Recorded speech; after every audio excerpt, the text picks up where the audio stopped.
Magandang araw po. Narito na po ang magiging lagay ng panahon ngayong araw ng Miyerkules, July 2, 2025.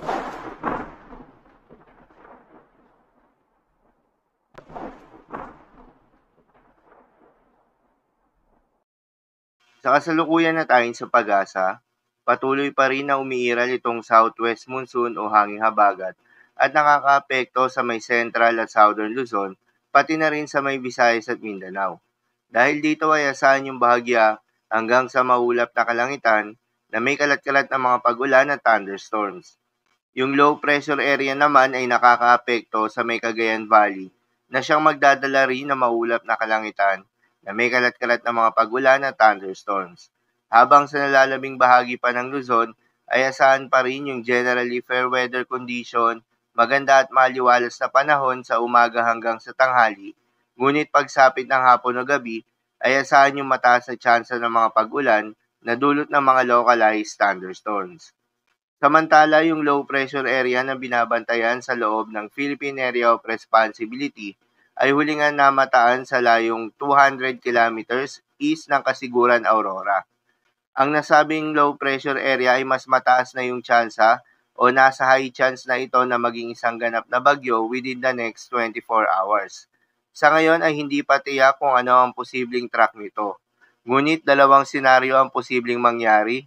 Una, magiging bagyo ito at unti-unting lalapit sa Northern Luzon, tsaka ito liliko at hindi magla-landfall. Pangalawa, magiging bagyo ito at mabagal na kikilos papalapit ng Northern Luzon at magla-landfall particular na sa may Cagayan, Isabela area. Para sa magiging development nito, patuloy lamang magantabay. Para naman sa magiging lagay ng panahon ngayong araw ng Miyerkules, dahil nga sa epekto nitong low pressure area, asahan sa Cagayan Valley ang maulap na kalangitan na may kalat-kalat na mga pag-ulan at thunderstorms. Posible ang mga pagbaha o pagguho ng lupa due to moderate to at times heavy rains.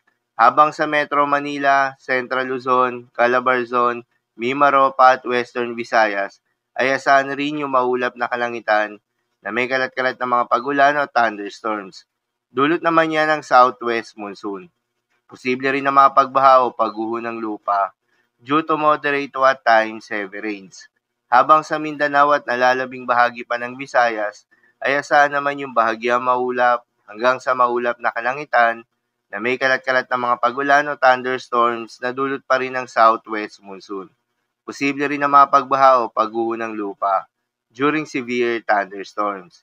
At sa nalalabing bahagi pa nga ng Luzon ay asahan naman yung bahagyang maulap hanggang sa maulap na kalangitan na may kalat-kalat na mga pag-ulan o thunderstorms na dulot ng mga localized thunderstorms.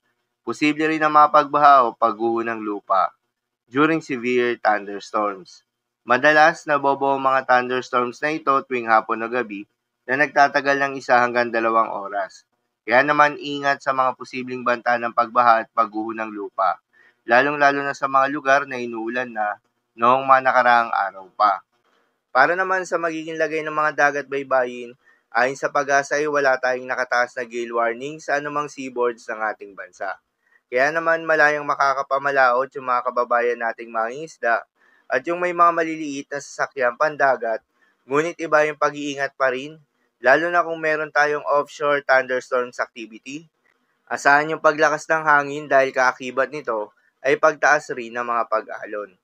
So yun lamang po para sa lagay ng panahon ngayong araw ng Miyerkules. Keep safe everyone.